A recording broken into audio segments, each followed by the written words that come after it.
Nick Farabaugh, and I'm John Luciew, and we are once again live Tuesday around 4 p.m. on YouTube, which is the going into the season. This is going to be the big day for the podcast, coming on the heels of the Tomlin news conference, breaking down all of the stuff that happens in the prior game and looking ahead to the game on the docket for the coming weekend. So definitely auto-tune your YouTube so you get in on all the action as it begins, as we count down to training camp in bucolic Old Lake Trobe at St. Vincent College. That'll be happening very soon. A lot of speculation whether or not TJ Watt will be there. We'll get into that.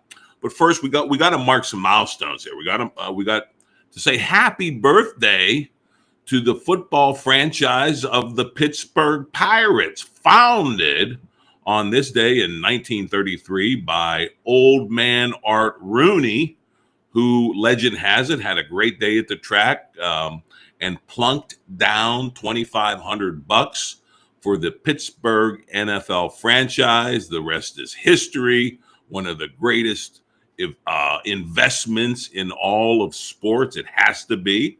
We also say a happy 73rd birthday to one of the most iconic Steelers of all time, Dracula, in a Steelers cape during those winter games where you'd be standing by sort of a fire pit on the sidelines, and he would be scowling through that helmet with his teeth knocked out. I'm talking about Jack Lambert, one of the tone setters on those 4 Super Bowl championships.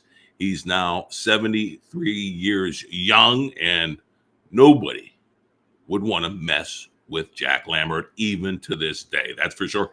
And we got to say happy anniversary to Nick Farabaugh, who's coming up or has just celebrated his year at Penn Live. It has gone by in a flash. Nick, your thoughts on your milestone and, what could be what can we expect in year 2? Bigger and better things. That's what you could expect, John.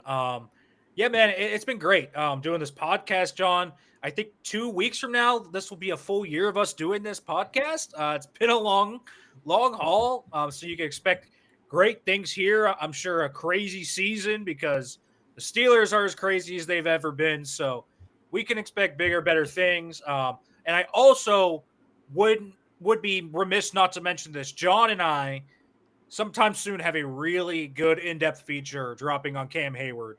If you want to know the ins and outs of the captain of the Steelers, the heart and soul of this team, make sure to check that out when it drops. I'll heavily promote it. John will heavily promote it. You'll see it on the site and everything. And we'll also be sort of be out there at training camp. We'll be definitely doing a podcast from out there, and I think we're gonna pick some more players for some in-depth features that will feed on Nick's reporting, being there day to day, watching everything unfold, and I'll go out there and help him with some on-the-spot interviews from the practice field as we get players to talk about other players or what's going on or who has most at stake. Watching, the 2 Jalens, the running back who might be in line for a big starting role, and of course Jalen Ramsey coming in and shoring up that secondary. So some of those guys we'll be trying to get in depth with and really find out what this year has in store for them and for both the offense and defense of the Steelers. So it's going to be some good, obviously day-to-day deluge of stuff from Nick, but also some in-depth stuff that you can sink your teeth into as well. So definitely look for that. And one of the another milestone that came up kind of quiet was the re-sign or the 3-year extension for Omar Khan. It came kind of after the big Jalen Ramsey, Jonnu Smith deal, and it comes amid this protracted negotiation with TJ Watt, and it certainly rewards Khan, who apparently, he's been with the Steelers forever. I think since he was 24. He's a first-generation American. His dad is Indian, and his mother is from Honduras, but he certainly integrated into that Steelers family. And, it is, after all, a family business. And he has grown right up with that family business under the Rooneys. And he gets a big 3-year deal carrying him to 2028. I'm just wondering, just coming amid all these flurry of deals and in the middle of this contentious, protracted Watt negotiation, is that sending any signal? This Khan deal that was kind of just quietly announced and didn't really make much of a ripple. I mean, in terms of like actual meaningful takeaways, I don't know. I do think one of them is that he and Mike Tomlin are quite safe. I'll say that. Everyone's like, are they on the hot seat? No, they're not. They're not going anywhere. Omar Khan and Mike Tomlin are not on the hot seat. That's true. I do think, John, it's interesting when you look at Omar's resume. I mean, we're not talking about a guy that has a very complete resume. He has 2 drafts. He has 2 free agency periods, 3 now, but we can't evaluate any bit of 2025 at all right now until we see it play out on the field. And so there's a lot of positives and negatives. I think the early draft classes seem solid. Broderick Jones doesn't necessarily seem like a great pick, but there's a lot of good picks in that draft. JPJ, Benton, Washington, Herbig seems like a good quartet of picks. That you hit on Zach Frazier in 24. He looks like one of the best centers in football. It seems like you might have found a steal in the 4th round of Mason McCormick. Like, there's some good picks there. Free agency, bit of a mixed bag. You think about Patrick Peterson, not a good signing. You think about kind of the revolving door at wide receiver, the miss on Brandon Ayuk. Think about signing Deshaun Elliott as a real positive, though, right? There's so many positives that you can think about as well. So he's kind of been this mixed bag in free agency. He's obviously completely changed how they operate. I mean, Right. They are so aggressive now in the moves they make, going for guys like Ramsey and going for guys like DK Metcalf and all of those guys. So they've changed that. He's changed the model. We haven't seen tangible results yet in terms of actually changing the results. And I do think that matters to a degree, but I don't think you can say anything conclusive about Omar Khan right now. What I would say is I think I'd probably grade him at like a B- as we stand here. Right. And aggressive. And we talked about it after this last draft. They have kind of shifted their focus into more proven commodities rather than like the raw upside guys. You know what I mean? There is a subtle shift of who they're, what kind of target their talent they're targeting. More pedigree guys, in the blue chip schools, the Big Ten, that kind of guy. Is there any one, especially when you go back and look at the last 4 or 5 Colbert drafts and how many holes were there and how much he missed with those? Do you credit Khan with any cleanup work from the prior era and a course correction in terms of the type of talent they're targeting? Yeah, sure. I think you have to a degree. Listen, I think some of his cleanup hasn't been great. He overhauled the corner room when he came in. Again, we talked about Levi Wallace. I mean, that was a Colbert signing, but Patrick Peterson didn't really work out. The Dante Jackson for Deontay Johnson trade, I think looking back on it, had far more negative consequences than positive consequences for the team. And Jackson was hurt all season and then leaves after 1 year. Here's what I will say, John. I mean, let's look from 2018 to 2022 at the actual players still on the team. None of the first round picks are still on the team. 1 second round pick is still on the team. That's Pat Freiermuth. But even looking at 2022, which was Colbert's final draft, Kenny Pickett traded 2 years. George Pickens just traded. And then the 3rd round pick, it's DeMarvin Leal, who has been basically a below average backup. Calvin Austin, okay, in the 4th round, I think that's a nice find. But then it's Connor Hayward, Mark Robinson. I mean, that's a miss. You go to 2021, Najee Harris no longer on the team. Kendrick Green was an atrocious miss by this front office. Dan Moore, good hit, but he's off the team.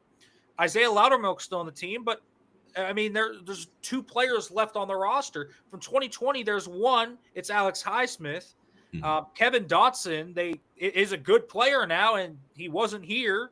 He was an inconsistent starter, so they missed on that. There's no one left from the 2019 class on the team, and there's one player left from the 2018 team. That's Mason Rudolph.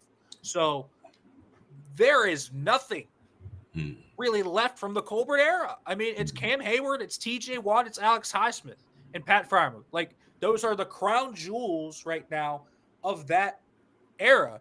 I mean, look at the 2023 draft right now compared to that. The Steelers in that draft, no matter what you think of Benton, Porter, Washington, and Herbig, all of those guys are at least solid starters or contributors to a team. There aren't even contributors in some of those drafts. I mean, the 2019 draft outside of Deontay Johnson is an absolute waste yard of misses. And that's the unfortunate thing for Kevin Colbert is he was so good for so long. His end of his career is a disastrous thing that has set the Steelers back a long way. And so they've had to rebuild it. And I think Khan's done a fine job. If not, he's not done a perfect job. It's been imperfect. But for sure, I think he has done some cleanup. But, man, he had to do a lot of cleanup.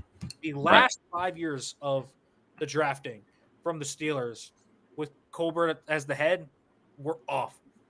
Yeah, and I think the biggest bungling was this succession plan or lack of it from Ben Roethlisberger to what was next. And I know that's not easy, and I know after Bradshaw, the Steelers were in the quarterback wilderness, but picking Kenny Pickett in 2022 in the first round, first quarterback off the board, we're still not out from under that. We have been scrambling at the quarterback position.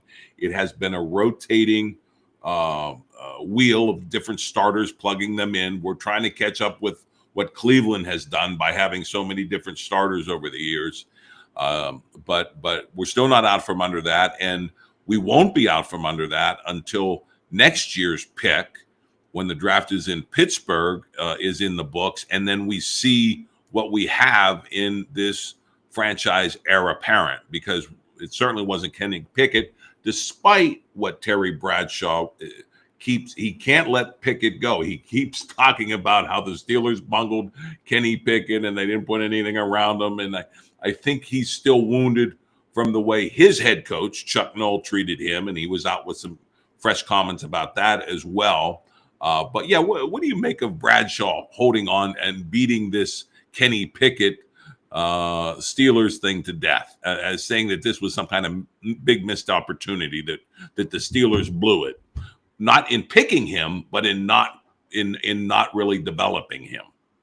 So there's two kind of ways to look at this, and I'll kind of try and evaluate this for you guys, because I really do think that there is some validity to what Terry Bradshaw says.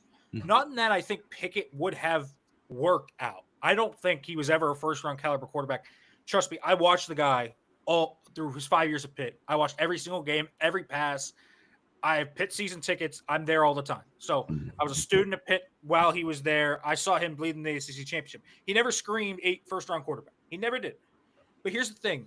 The Steelers did not surround him with a good environment. The offensive line was porous. No, that's true. His weapons at least were fine. He had fine weapons, but they weren't elite. And the weird thing is they never really got great evaluation periods for him, right? They threw him in on a limb in his rookie year at halftime when he was supposed to sit for far longer. Like, anyone thought Mitch Trubisky was going to be anything other than bad. I don't know who thought that would have worked out. But again, that's not a Khan move. That's a Colbert move. That he signed Mitch Trubisky. He drafted Kenny Pickett, not Omar Khan. And the interesting thing about Pickett is he was saddled with the boogeyman known as Matt Canada. And that's a big thing. Canada was one of the worst offensive coordinators I've seen. He just was. He's not an NFL offensive coordinator. And Pickett, when you were evaluating him in the context of bad offensive line, volatile weapons, because Deontay Johnson and George Pickens would fly off the handles every other week, and then you had Matt Canada in that, And then the first game Pickett played without Matt Canada, he put up probably one of his best performances in Cincinnati. Now, the points didn't come with that, but when you watch the tape, there were some promising things there. And so you didn't really get a full evaluation of him without Matt Canada. I don't blame them for moving off him. I don't really think Kenny Pickett's anything more than a backup. But did they go by the way with a good process, with surrounding your young quarterback with good weapons and an offensive line and a play caller that is going to foster his growth? Absolutely not. And so while I think Bradshaw kind of misses the mark because I think he's more focused on Pickett, the player, I think the process by which the Steelers went about supporting a young quarterback was putrid. And they need to learn from that because if they're going to draft a quarterback in 2026, which I think we all expect to happen, they can't make the same mistakes. They got to get play caller right. They got to surround that guy with the O-line.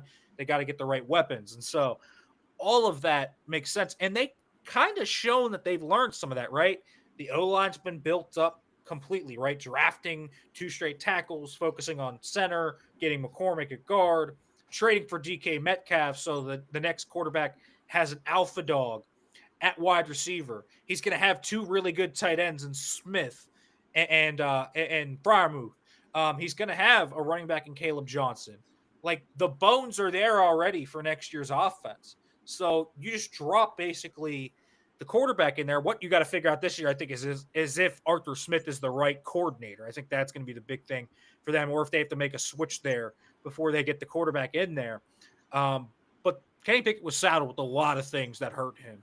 Even though I didn't rate him high as a prospect, and I don't particularly think he was going to be much, I do think that he was supported terribly. And the process by which the Steelers went by that, it's still a huge thing that I think people don't talk about enough. No, that is very fair and really much needed context in the Pickett discussion, because I certainly have no ill will against Kenny Pickett.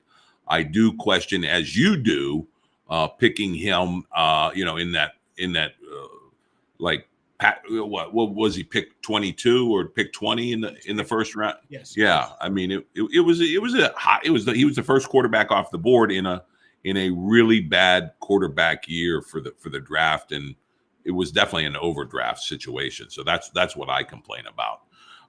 Speaking of complaints, a lot of Steelers fans have complaints of any mention of a trade of TJ Watt. We don't think that's going to happen. You don't think that's going to happen.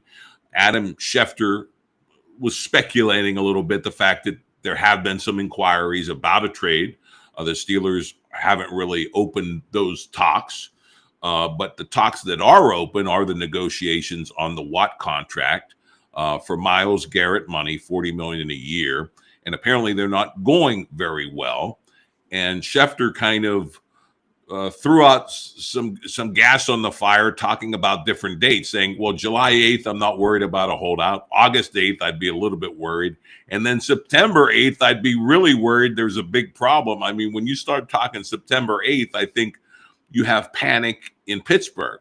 So what do you think? What's the latest of the smoke signals coming out of both camps regarding that deal that hasn't gotten done? Well, first off, they signed TJ Watt 2 days before the season started the last time this happened. So, yeah, could it happen again? I mean, sure it could. And then obviously he went on to tie the sack record. So there is that. Here's kind of what I've heard. And I mentioned some of this. I was on 93.7 The Fan earlier today, and we talked extensively about TJ Watt. I have not heard any talk about him being traded. The Steelers have shut that down. I stand by it. My source told me last week when the Ramsey deal said, F no, it's not happening.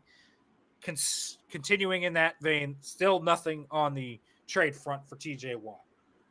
And I don't think they're going to consider it. It makes no sense in the context of their offseason to trade TJ Watt. It makes absolutely no sense. And so the talks are going to be centered around guaranteed money and contract length. That's going to be the 2 holdups, John. Here's what I'll say, John. From what I understand, their offer right now would make him the highest non-paid quarterback in football. The offer right now in raw money is more than Myles Garrett per year. So I think he's going to break that mark. He's going to get more than 40 per year. the issue with Garrett's contract isn't necessarily that I got $40 million per year. It's that he got guaranteed money, $88 million guaranteed into year 3 of the deal. And he got a long contract. That's another thing. He got his contract extended into his age 33 season. So Garrett is locked up for a long time. Watt probably wants 4 years added to this contract, which would take him all the way through age 34, 35 years, and wants that deal to extend into the age 34 year. The guaranteed money. He wants security. And the Steelers are looking at TJ Watt and saying, you're a speed rusher that is coming off the slowest part of your career, basically, when he suffered an ankle sprain, a thumb injury, a wrist injury, and didn't have a great second half of the year. I think TJ's still a really good player, and I think a lot of that was injury related. But the Steelers have to look at this and say, this is not without risk. Like last time, right? He was entering his prime, John, and we were talking about a guy that was going to be an elite edge rusher, and you knew he was going to be an elite edge rusher. Now, when he's 33, how good is TJ going to be? And that's going to be the sticking point. So guaranteed money, specifically how long the guarantee comes out into the year 3 of the deal, the extension, and then how long is his contract actually going to be? Because this TJ wants security. He doesn't want to leave. If he signs a long-term deal with Pittsburgh, he wants to be in Pittsburgh for the rest of his career. So there's a lot of things to work there, and I think they're far apart on the guaranteed money, the structure, and the contract length. I don't think they're far apart on raw money. Right. Right. And really in the NFL, which we know stands for not for long, teams want a discount when you start getting into your 30s. I mean, that's not necessarily a discount, but they don't want it structured with a lot of guarantees and a lot of years that's going to take you to 30, age 35. I mean, the one thing about Myles Garrett, he's a little younger than TJ Watt, and he's at a different stage of his career. So I do think there is something to be said, but it is interesting. You say it's not about the raw dollars; it's about the length of the deal and then how much it's going to be guaranteed, and that's where the Steelers are trying to protect themselves against Father Time and also just the physical toll that is taken in the NFL. And I think it's smart. And you just wonder how. Which side is going to stick to its guns the longest and the hardest? Yeah, and it's interesting. I mean, here's Garrett's deal, right? I mean, $31 million guaranteed next year, $30 million guaranteed in 2027. He'll be 32. Watt's going to be 33. Like, you're not asking. Watt is asking for them to guarantee through 2027. How good is he going to be how good is he going to be when he's 33? They don't need to take, the guaranteed money into 2028 when he'd be 33, turning 34.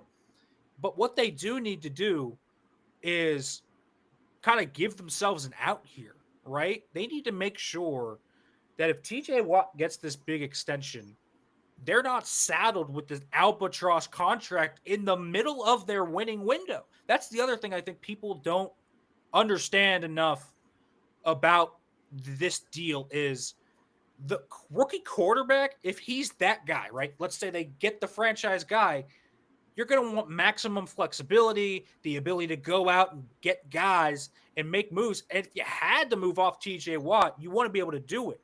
If you are in 2027 and Watt's not what he once was and is not worth the contract and you're saddled with the deal, you are actively hurting your contention window with that rookie quarterback before you have to pay that quarterback. So all of these things factor in. You have to have long-term thinking when you're thinking about massive extensions. And so that's why this guaranteed money into year 3 is going to be so huge. The Steelers don't like sending money into year 3. They did do it with Metcalf, but Metcalf's 27. So a little easier to do it when you're 27 versus when you're going to be 33. And so that's the thing. This deal's going to get done. It's just going to be who caves in. My guess is, John, TJ's going to get his year 3 guarantees. Okay. That's my guess. And the Steelers are going to take on significant risk with that. But TJ's also able to innovate his game. He's going to have to morph himself into more of a power rusher than a pure speed rusher. He's been a pure speed rusher most of his career. But to age gracefully, going to have to add more power to his game. But he is TJ Watt, and we've seen what he can do. So I think there's a possibility that it ages well. But there's inherent risk with this deal for the Steelers. And the one thing I just want to mention in passing, just how far the game has changed. I was reading some of, as I mentioned before, Terry Bradshaw's comments about his crusty, hardcore, old school coach, Chuck Chaz Noll, who they nicknamed Emperor because of the way he ran the team with an iron fist. Basically gave Bradshaw no love and kind of threats every time he went on the field, in terms of if he messed up, he was going to ride the bench. And it just is such in stark contrast to now, where these computer enhanced decision making. I guess Jaden Daniels uses to read defenses, and he's sharpen your skills, and all these quarterback gurus, and they film you and they look at every aspect of your release, and they model everything on a computer, and it's all of these, it's just amazing how it has evolved. And we talked about how it's going to be so important for the Steelers to develop the quarterback we all expect them to take next year. But here's a flashback, guys, for younger guys who don't remember the heyday of Bradshaw, the blonde bomber. He says this about his head coach back in the day: "I did not like my head coach at all. He was not a nice person. He was mean to me. In all my 14 years of playing for him, he never shook my hand one time. Nice job, Terry." And this is a guy, Bradshaw, who won 4 Super Bowls. And in the early days, it wasn't necessarily him engineering the wins. It was a lot on the defense and the running game. But in the latter days, the heydays, the Swan and the Star Wars days, the aerial acrobatic catches, it was Bradshaw, and it was Bradshaw throwing the bomb and connecting on those. But he recalls one time I was walking out, going onto the field to play the Cleveland Browns, and he stopped me and he said, "You mess up out there today, and I'll bench your ass in the first half." Of course, Bradshaw does say, "I was glad I played for him because I couldn't stand him, and I learned through the hurt and the pain of someone taking something from me that I absolutely love, which was quarterbacking the Pittsburgh Steelers." So tough love, a tough, and believe me, he did get benched a couple of times, and they had other guys that they put in and out. Hanratty was one, and I forget. Yeah. So a different era. I mean, I do think some of the guys are a bit coddled, but all of these different tools that the QBs are using now, I mean, it's just amazing, and certainly most important position. And what we saw, from Jaden Daniels last year as a rookie was an eye opener. And I just wonder, when you have success like that in year one, is there more pressure on your sophomore season? I mean, is there any news out of what's going on down in DC with him, and like they think they have a Super Bowl team, I think, right? Or yeah, I mean, they hope they do. And it's interesting, you talk about styles of coaching.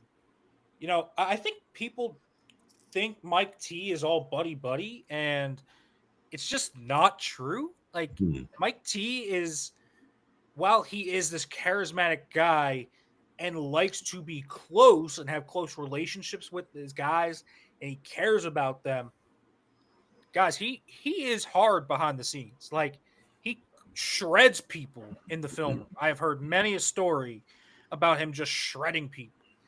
And, George Pickens, for example, and Deontay Johnson, Mike Tomlin did as much as he could. He fined them. He had deep discussions with them. He yelled at them. He gave them kicks in the butt. He gave them everything. And at the end, they traded him because it just didn't work out. Like, it is what it is. And Bradshaw and Noll are fun to kind of look at the old school stuff, because old school, is different wiring, right? I mean, the kids nowadays just grow up, in my age. I mean, the computers, the internet, social media, it's a completely different world than what Terry Bradshaw grew up in. And so you're wired differently, and Chuck Noll is wired differently than Mike T was, and they come from way different backgrounds. But I wouldn't call any Steelers player coddled. I think that would be, a disrespectful notion of Mike T. I do.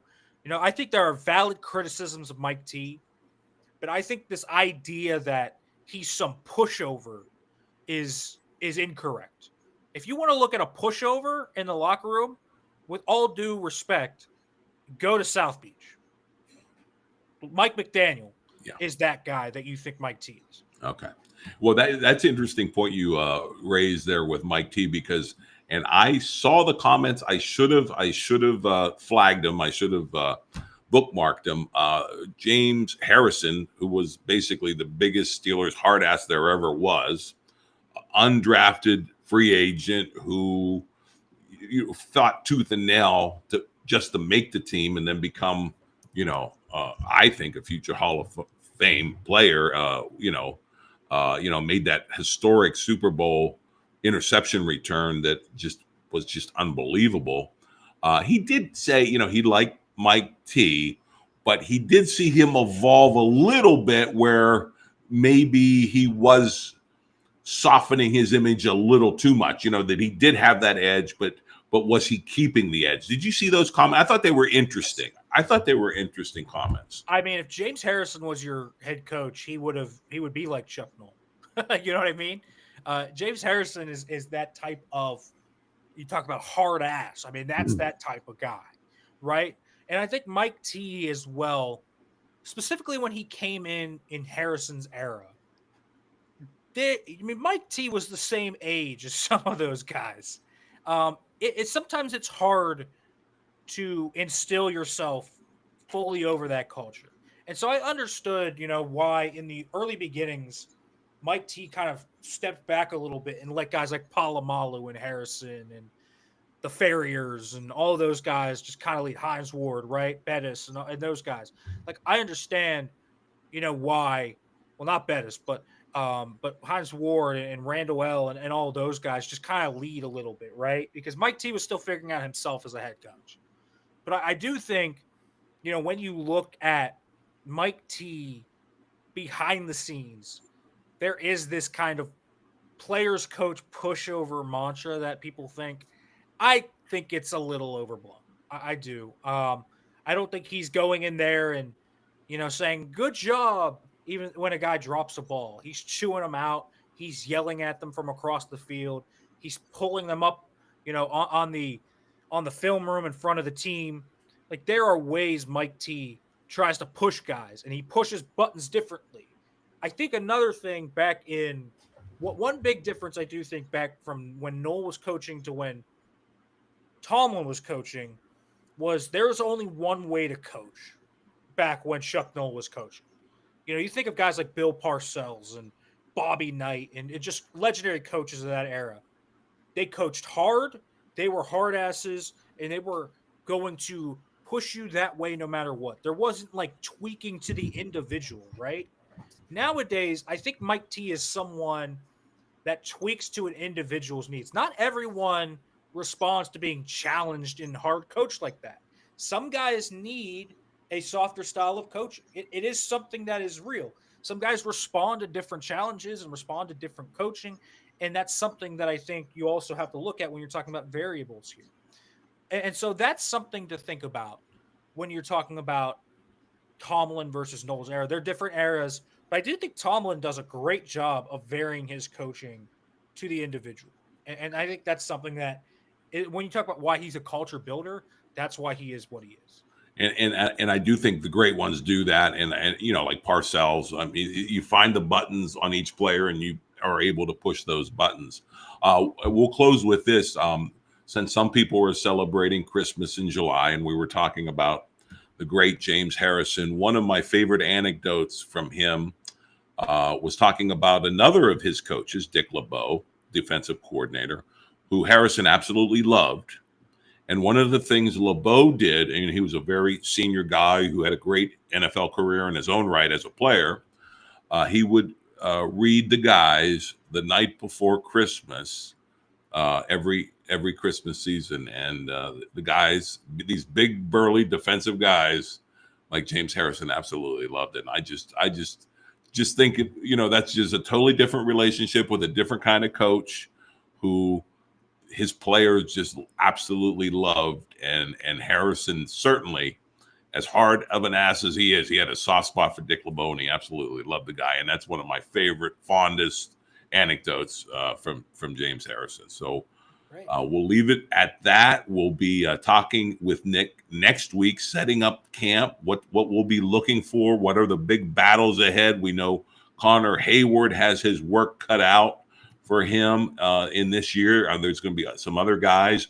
Our guy from Harrisburg, Dante Kent, with Jalen Ramsey in the mix. We want to see how things are going to shake out for him and many more. So we'll be setting all that up starting next week as it looms in Latrobe. Until then, go Steelers.